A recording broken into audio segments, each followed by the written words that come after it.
Hello everyone, I'm Natalia Bilbao, and here's what's happening in LA this week. Angelenos celebrated Independence Day with fireworks shows, backyard barbecues, and drones? Yes, Councilwoman Monica Rodriguez held the first city-sponsored drone light show to celebrate the holiday at Hansen Dam. Check it out. Today we're hosting the first ever drone show in lieu of using traditional pyrotechnics to celebrate the 4th of July here at Hansen Dam in the northeast San Fernando Valley. This is an event that used to take place annually, and it hasn't occurred for nearly a decade. And so I'm happy to reintroduce this celebration, but do it with a twist, and doing it in a manner that is more environmentally friendly and sensitive to the impacts of pyrotechnics, particularly in an area that has been very vulnerable to hillside wildfires. So I saw a picture online of the drone, and it looks like it's pretty cool. What we have here is we have 400 drones that are all controlled by GPS tracking. What we're going to do tonight is actually going to put on a show based on a storyboard that we've been working on for the last 3 months. We have no idea what is about to happen. We're hoping, we actually saw a fireworks show last night, so we wanted something a little bit different. It's different, that's why, yeah, first time ever, it's better for the environment, it doesn't scare off the animals, and also it's a historical thing, right, I guess. So, yeah, yesterday we saw fireworks, today we're gonna see the drone show.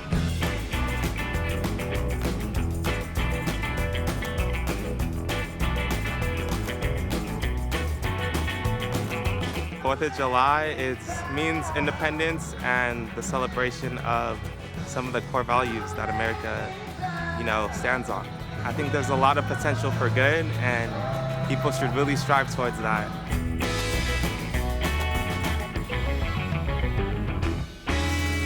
At the twilight's last gleaming, whose broad stripes and As if drones aren't enough, did you know Hansen Dam is home to the largest public pool in Los Angeles? They're open every day through Labor Day. Check out all the details at laparks.org. We go from celebrating Independence Day to celebrating the LGBTQ+ community in South LA. Council members Marquise Harris Dawson and Herb Wesson hosted this family-friendly event at Norman O. Houston Park. So today we're at South LA Pride in Norman Houston Park, celebrating the LGBTQ community, especially those in South LA, and especially people who have to deal with multiple things, being a person of color and being LGBTQ, being a woman and being LGBTQ, being a woman, being a person of color, and being LGBTQ. All of those things come together.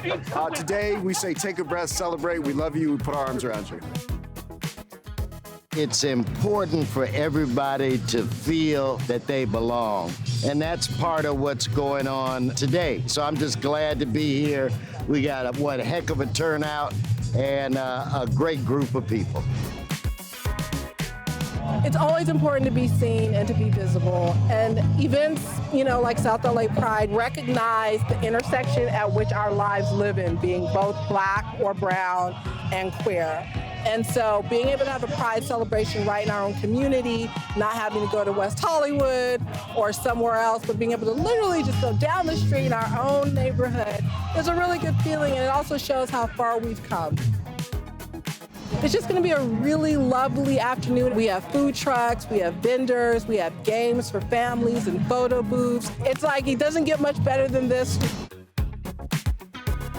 One of the things that I think is really important about South LA Pride is it demonstrates sort of an evolution in Los Angeles. It used to be that Pride was something that happened in West Hollywood, and now we have a Pride in South LA, we have a Pride in the San Fernando Valley, we have a Pride in my district in Venice. It's now something that is all around the city for every community to celebrate and participate in.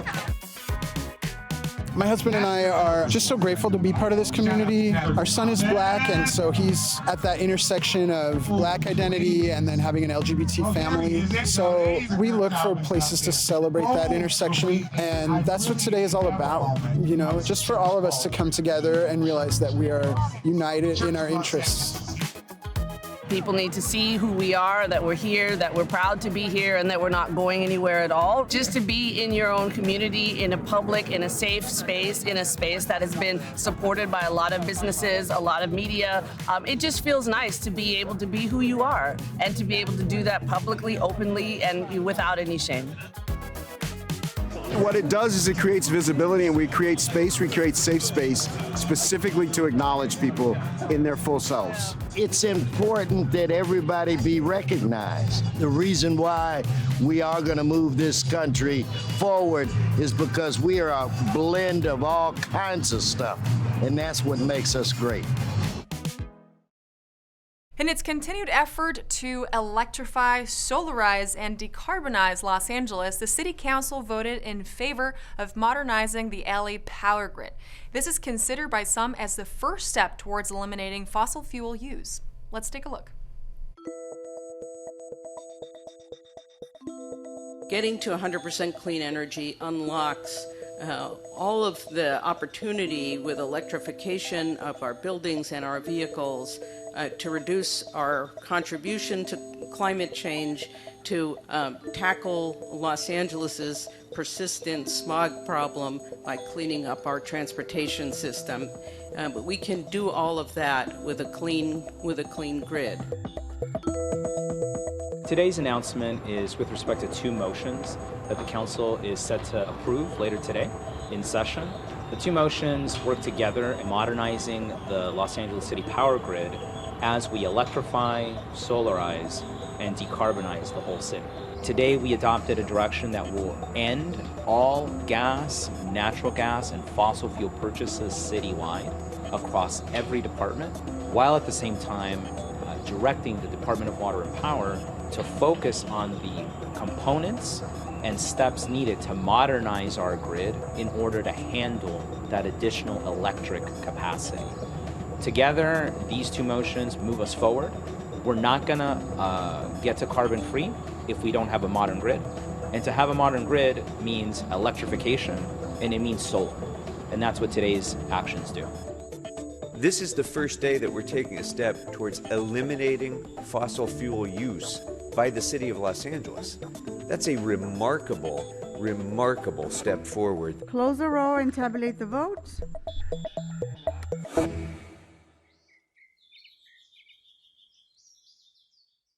Later in the program, we'll see what some council districts like CD 13 are doing to help Los Angeles achieve its 100% renewable energy goal by 2035.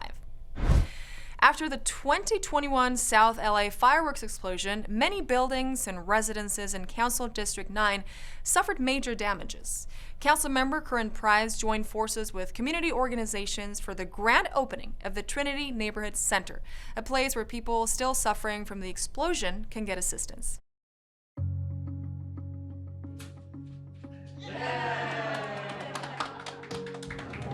We're excited today opening up a resource center, community resource center for the neighbors that were impacted by the 27th Street disaster. Walker Temple, of course, is well known in this community. It's been a real rock. And so we're excited that the Trinity Resource Center will be available to assist the families and neighbors into recovery. There's a hub that we're providing services to, supporting them with rental assistance, utility assistance, or supporting them with food, helping to find out what services they need and help them to navigate those services in order to improve their quality of life. Some of the issues that the families faced in this community were already here. The explosion helped to exacerbate those issues because now families are without housing as opposed to being housing insecure. So all of it affects what goes on. Economic recovery is really important for this community. And through this neighborhood center and through the work that we're doing in the area, we just have to continue to be able to support the families that live here. We're committed to being here until all of our neighbors, all of our residents are assisted and finding a way to try to get their lives back together again, to make sure that we're doing all we can to be our brother's keeper.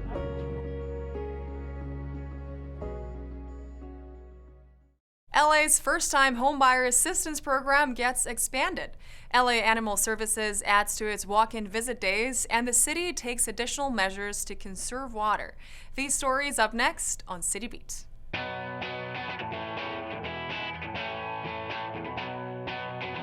City Council approved the expansion of LA's first-time homebuyer program to assist with the rising cost of home ownership.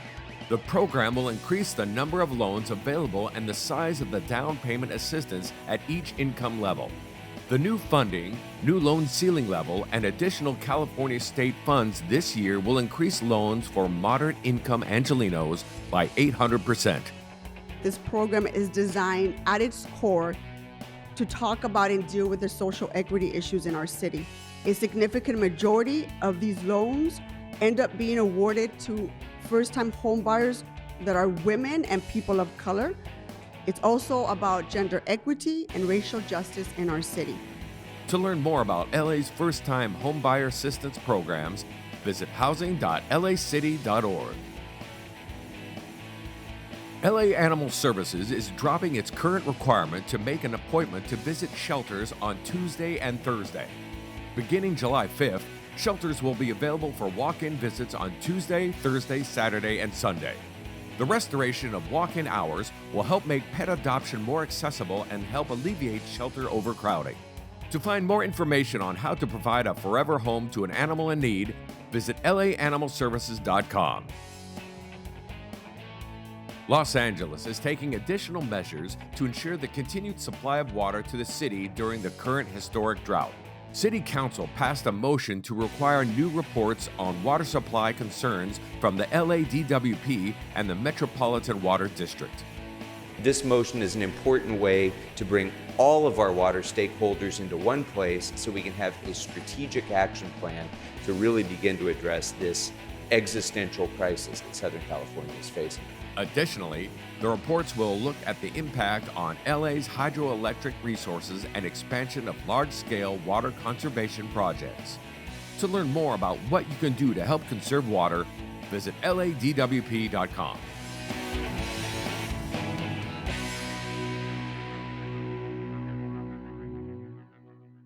Metro's K-Line, also known as the Crenshaw LAX line, offered a sneak peek of some of its stops before they're open for business in a few weeks.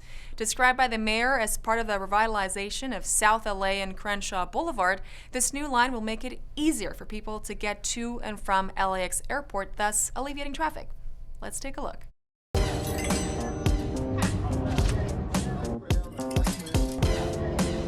Today we're opening up some of the actual stops of the Crenshaw LAX line, really unveiling them to the public while we finish testing the cars. And this will be ready for business in just a few weeks. This is part of the revitalization of South LA and of Crenshaw Boulevard, one of the main boulevards of LA. This is the first station to be dedicated. We're going to have several others in the following weeks, and it's all leading up to the future opening of the K-Line, also known as the Crenshaw LAX line. It's going to be a critical new rail line that's going to help get us to LAX. It's a very important project, and we're just today celebrating one of our stations, one of our more important stations here at Leimert Park.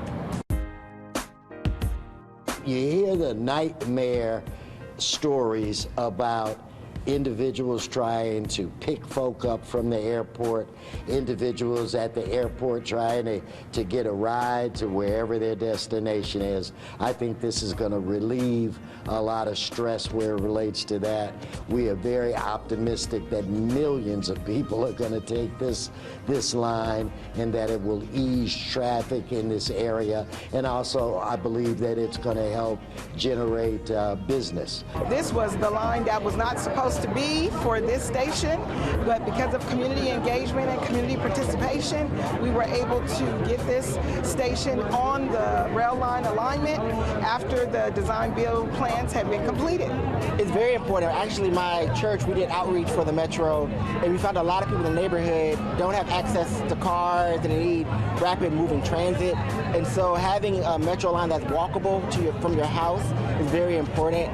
So So it becomes a transportation artery to help our community be able to connect with resources that will upbuild and uplift the community, as well as get us from one destination point to another. Sometimes in this business, you have an opportunity to do something that's just really fun. Today was one of those days. The Lankershim Arts Center welcomed the public to the grand reopening of its newly renovated facility in North Hollywood. Councilmember Paul Krikorian and the Department of Cultural Affairs were pleased to bring this vibrant arts center back to life with the hopes that it will become a hub for performing and visual artists in the area. Check it out. We're here at the newly renovated Lankershim Arts Center. This is a place that has been an art center for about the last 30 years. It's an 83-year-old building. But for most of the last 30 years, it's really kind of been underutilized for a variety of reasons. And because this is the heart of the NoHo Arts District, I thought that it was really important to have a very vibrant art center that would be a hub for the arts here in the NoHo Arts District. With the help and support of Councilmember Krikorian, we've been able to do some infrastructure types of improvements to the site. We'll have more coming, and we are thrilled to be able to welcome people back. We have some performances. We have an opportunity for the community to come back in to see some of the great work that our city's muralists have done. NoHo Arts District was really impacted by COVID. A lot of arts groups lost their funding, a lot of arts groups lost their leases, a lot of artists have been displaced and haven't been able to get their work done. So to be able to bring back live arts, to bring back performing arts, to bring back visual art, to bring back murals into the NoHo Arts District is incredibly important. Arts contribute so much to the day-to-day life of our Angelenos, and it's so essential that people have something to do that's enjoyable, that's colorful, that's loud, that's vibrant, and without all of that, it would be a very dull place. Arts are able to help create a sense of belonging. They help create access to people. They're a way for people to express who they are, and truly an opportunity for people to connect and to be together as we showcase the great work that our city's artists do.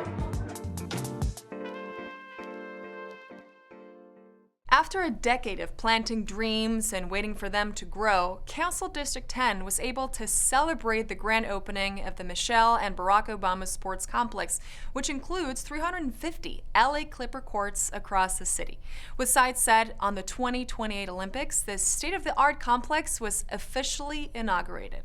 Take a look. We're celebrating the opening of the Michelle and Barack Obama Sports Complex, as well as 350 Clipper courts that the Clipper Foundation and Steve Ballmer has donated to the city. The staff that worked on this thing, the contractors, the people from the Department of Parks and Recs, good job! It's here, a day that I personally have been waiting for like almost 10 years. When we can open state-of-the-art, finest sports complex in the city of LA. That day is today, that time is now. So, I'm happy. You see, Los Angeles is a place where we plant our dreams and we wait for them to grow. We've got all the ingredients, the brilliance that is here today. And you have a metropolitan area, third largest economy in the world, where we bring the creativity and a sense of belonging to everything we do. We hear a lot of stories from our players, young men who are now adults, who grew up essentially in a rec center. That's where they spent their time as young guys. And it was particularly cool then to have a chance to really make this happen. This park and this opening will give this community the opportunity to come out and use the amenities here. We all know that being outside and recreating is an important component of mental health, so it's just an amazing opportunity for our community members. This is unprecedented in the history of Los Angeles, a $10 million+ commitment executed by our Parks Foundation and this department. We now have a system that is reborn, ready for the Olympics and ready for the future because of the Ballmers and the Ballmer Group. Thank you, Steve, Connie, and the entire organization. Yeah, come on, let's give them a standing ovation. Thank you, thank you, thank you.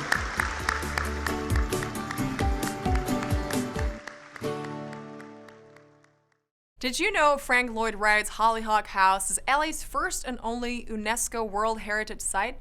Barnsdall Art Park, where this house is located, now has 40 new trees on the historic 125-year-old olive grove. Check it out.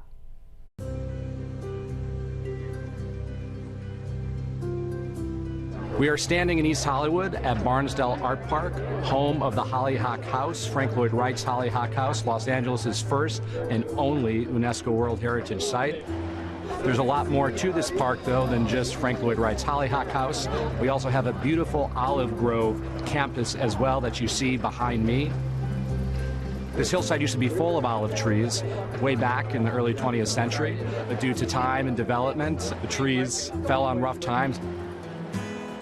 Today we are here to celebrate the planting of 40 trees in the historic olive grove at the park.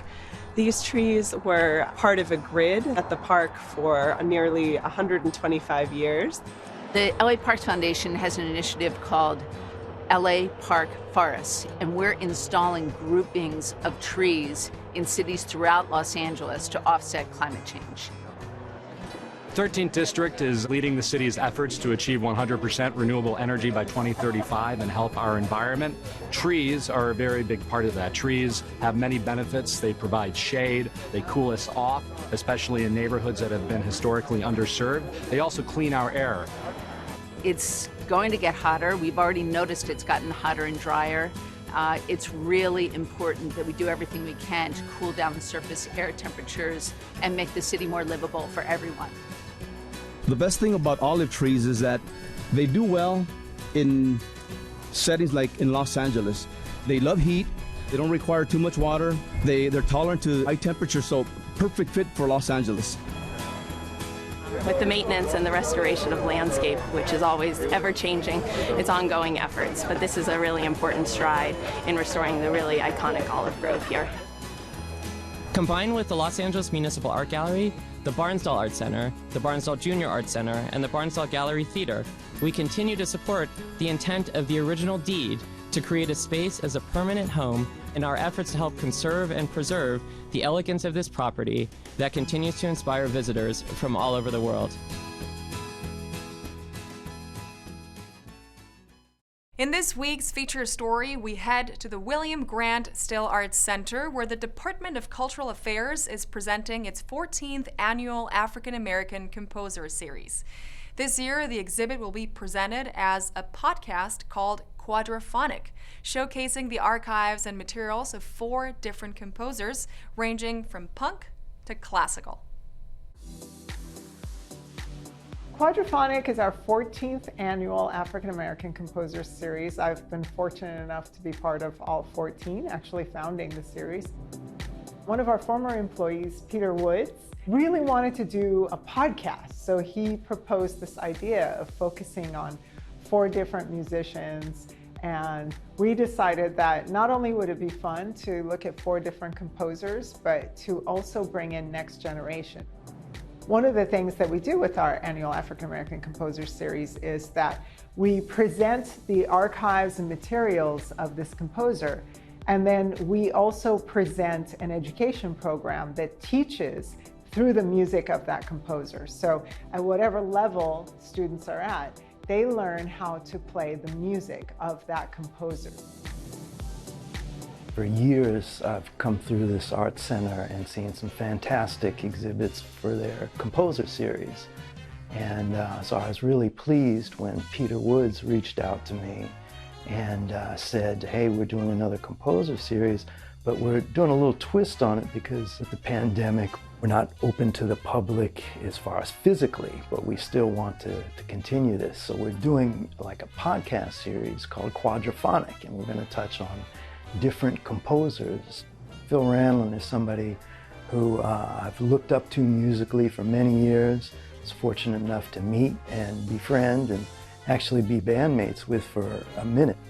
I think it was really cool talking to Tequila. She was kind of one of the first wave of punk rockers in Los Angeles in the 70s. And a lot of times, you know, LA especially feels like a city that reinvents itself really quickly. And in those reinventions, sometimes the stories that are left behind or that get uplifted are kind of a flattening of what really happened. So it's easy to think of punk, even old punk, as being like a white male thing. And Tequila's story, which has been kind of flattened or erased a little bit, proves that that's not true.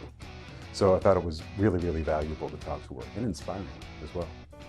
We also asked the curators to bring in a respondent, and that sounds a bit academic, the respondent, but it's basically a kind of next generation person who comes in and reinterprets or does a reflection on the composer that we featured.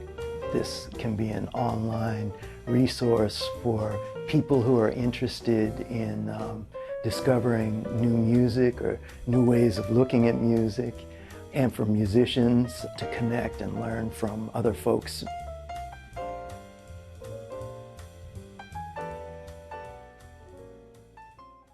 Attend a guided live virtual tour of Barnsdall Art Park. See reptiles up close at the Lincoln Heights Library, or learn how to play electronic music with the theremin.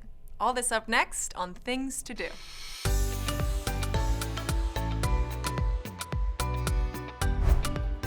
Do you want to go on a live, in-depth tour of Frank Lloyd Wright-inspired designs and do it from the comfort of your home? Then check out the In Focus Live Tour inspired by Wright, Barnsdall Art Park. Hannah, a Hollyhock House expert docent, will lead a 20-minute live virtual tour of what was once known as Olive Hill, a part of the 100-year-old UNESCO World Heritage Site. You'll learn about its connection with nearby art facilities, and Hannah will answer any questions attendees may have. The free In Focus Live Tour, inspired by Wright, Barnsdall Art Park, will take place on Friday, July 15th at 10 a.m. For more information, visit the In Focus Live Tours tab at hollyhockhouse.org. Calling all exotic animal lovers, the Lincoln Heights Branch Library is hosting The Reptile Family, an exclusive free opportunity to see reptiles and other live animals up close. This is a chance for attendees to discover and learn many interesting facts about these fascinating creatures, with the added bonus of being able to see them closer than you normally would anywhere else. The Reptile Family is a free event ideal for kids, taking place on Saturday, July 16th at 2 p.m. Masks will be required for all attendees. For more details, check out lapl.org/events. If you love music, as well as discovering and learning about one-of-a-kind instruments, you can't miss The Theremin, a musical history and demonstration at the Los Feliz Branch Library. People attending this free event will learn about the 100-year-old musical history and technology of the theremin, which is considered the world's first electronic instrument. Theremin player Ed Sussman will explain how to play music from out of the air by waving his hand, and teach participants on how they can also make the unique sound found in horror and science fiction movies. Adults are welcome to attend this free event taking place on Saturday, July 16th at 1 p.m. at the Los Feliz Branch Library.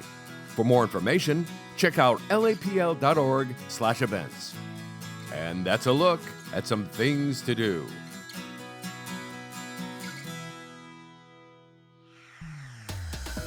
And that's it for this edition. I'm Natalia Bilbao, and from all of us here at LA This Week, thank you so much for joining us. A reminder that you can catch us online at lacityview.org, and we're also on Facebook, Twitter, and YouTube. See you next time for more LA This Week.